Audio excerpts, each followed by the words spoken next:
Hi guys, it's Erica, and today I thought I would show you the books that I bought over like the last 2 months or so. I've been pretty good on book buying, but recently I've slipped a little. The first book that I'm showing you guys is the only book that I bought in October, and I pre-ordered it in like August, so I didn't even really buy it in October.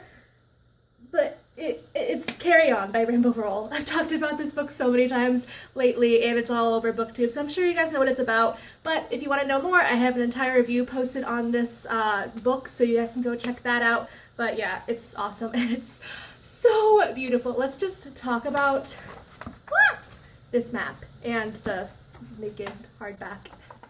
It's so pretty. St. Martin's Press does such a good job with book designs. Can we talk about that? Because they do such a great job. Yeah, Carry On. It's awesome. So the next books that I bought were just books I bought off of Amazon randomly over the month, and the first 2 that I bought are part of the Percy Jackson series, and it is the last 2, and it is the Battle of the Labyrinth, which is the 4th one, and the Last Olympian, which is the 5th one.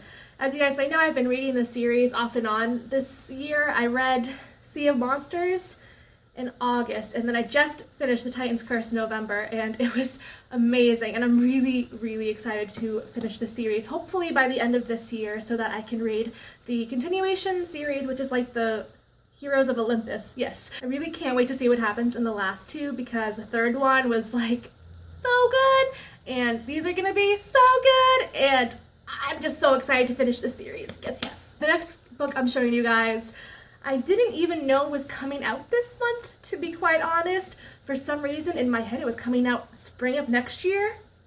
Literally don't know why I thought that. It is Winter by Marissa Meyer, the 4th and final book in the Wheeler Chronicles series. I love this series. It's one of my favorites that I've read since I started watching BookTube, and it's one of the first series that BookTube made me want to read. I haven't read this yet because I was gonna start, and then I read the first 80 pages, and all the other books on my TBR got mad at me, and I started feeling guilty, so I put it down, but I am gonna pick it up definitely sometime very soon. I honestly can't wait. And the first 80 pages that I read were so good, and I cried twice already, because I'm an emotional wreck. Next book that I'm showing you guys is a book that my mom got me randomly because she's a sweet angel, but it is Margot by Julian Cantor. I've never heard of this book before. I've never seen it on BookTube. This is a historical fiction alternate history thing, and it's about Anne Frank's sister. So it's about Margot Frank, and in history, her and Anne both died in concentration camps, but this book is basically she actually escapes, and she's living in New York City, right? No, Philadelphia. And she's working at a law firm, and then the movie, it's 1959, and the movie based off of her sister's diary, the Diary of Anne Frank, just came out, and I guess her life starts unraveling. People find out who she is, because she's living under an alias in this town, so no one can find her. And yeah, it sounds really awesome. It's not too long, and I think it kind of jumps back and forth between her present day and what she did to escape and what really happened, I believe. I'm not exactly sure. I'm really excited. I also think this book is so pretty. It's so bright, and I love the font and the colors. The spine too is really pretty. So I haven't heard or seen any reviews on it, so I'm kind of just going into this blind without any expectations. I will definitely tell you guys if I like it, because if it's another great book, why not share it on BookTube, you know? So thank you, Mom. I know you're watching. Thanks. So the next 3 books that I'm showing you guys are books that I actually bought with Hannah at a little used bookstore in my town, and there's a vlog about that trip on our channel either now or it's about to be posted. I don't know when this is going up, but it'll be up on our channel soon if it's not already there. So go check it out. It was really fun, and I have gone to that bookstore once before, and it's magical, and there are so many books there, and I only bought 3. I think at one point I had 7 books in my arms, and I had to put them down because I was going a little crazy. But the first one that I saw that I immediately was buying that was A Great and Terrible Beauty by Libba Bray. As you guys might know, I read The Diviners by Libba Bray in October and loved it. I thought her writing was amazing. But this is part of her Gemma Doyle trilogy, which I've heard a lot of good things ever since I started watching BookTube back in 2013. From what I gather, it's a historical fiction supernatural book about a boarding school of girls with either powers or they're witches.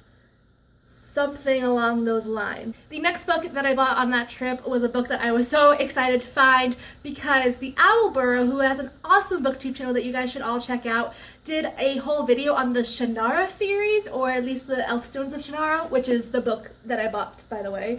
And this is actually being adapted into a MTV TV show, and I will link her video down below. She has an awesome channel. You guys go check her out. I love her videos so much. From what I gather, this is about a group of like people that have to like defend a tree because the tree keeps like evil spirits and demons out of the world, and then the tree starts dying, and so all these things are coming to attack their world. And it sounds so good, and I really wanted to get more into adult fantasy, but I'm a little scared by it because like this, there's always like 12 books in the series, but I'm really honestly excited to read this because it is, I guess, about like young adults, like teenagers or a little bit older, and Austin Butler is one of the guys. I think he's playing a character named Will, and he's just a cute white boy that I like. He was on Arrow for a while, and I liked him a lot on Arrow. And another actor from Arrow, I don't know his name, but I'll insert the picture here. He played Slade Wilson on Arrow, and he was fantastic, and he's in this show too, so I'm really excited for those cute boys to be on my television screen really soon and to read the book that is about it. And the last book that I bought at that trip was literally, we were like planning on leaving the store. We were just taking one like last look at this one section we kind of neglected, and I saw the name Gillian Flynn, I don't really know how to say it, and I gasped and I said, oh my god, and then I saw Dark Places, grabbed it, and then we left. This is a thriller, obviously, about a woman who, I think in her childhood, her family was murdered and she like went away, and now she's coming back and like revisiting the case, and she starts to discover all these like secrets about it that she never knew, or like just find out new things, and apparently it's really messed up, really scary, and I'm so excited to read this. I really liked Gone Girl by Gillian Flynn when I read it last year, but I was spoiled when I read it, so I didn't feel quite as much excitement on figuring out what happened because I knew what happened. But this, I literally have no idea what happens, so I think I'm gonna have a lot more fun reading this one and probably get more scared since I won't see what's coming. The last book I'm showing you guys was a really kind of random purchase I made on Amazon. I was talking to my friend about different classics that we liked, and she said that she really loved Dr. Jekyll and Mr. Hyde by Robert Louis Stevenson. And I've never read this. I know, obviously, like, what happens, or at least, like, the big twist. Is it a twist? Do you know the whole time? I literally have no idea. But, yeah, this has a really cheesy cover, and I kind of love it. I love cheesy covers, to be quite honest. I think they're so fun, and they just fill my heart with a certain glee. This is Dr. Jekyll and Mr. Hyde, but it's also, like, 3 other stories he's written. For some reason, I thought Jekyll and Hyde was a whole book, but I guess it's only like a novella or a short story, I guess. I think I looked and it was like 51 pages, so I'll read it super fast. I want to start reading more classics. I haven't read a classic in years until this summer. I reread Pride and Prejudice, and I just realized how much I missed that feeling that a classic can give you and the writing that classics have. I'm really into Gothic literature as well, and I've been really wanting to read more of it, so this will be a great place to start since it is so short, so yeah. And if you're wondering, this is the Wordsworth Classics edition of this book, if you want the cheesy cover like me. So yes, those were all the books that I purchased over the last 2 months. Not too many, but a good amount. There will be another book haul coming soon because I went a little crazy on Book Outlet on Black Friday, not gonna lie, and I will do an unboxing video when that shows up in like 2 weeks, whenever it gets here. I bought so many books. Let me know if I should get to any of these books right away, because as I say, after every single book, I'm really excited to read all of them. And let me know if you've read any of them, and yes. Thank you guys so much for watching. Follow us on our social medias down below, and I will see you guys next time. Bye!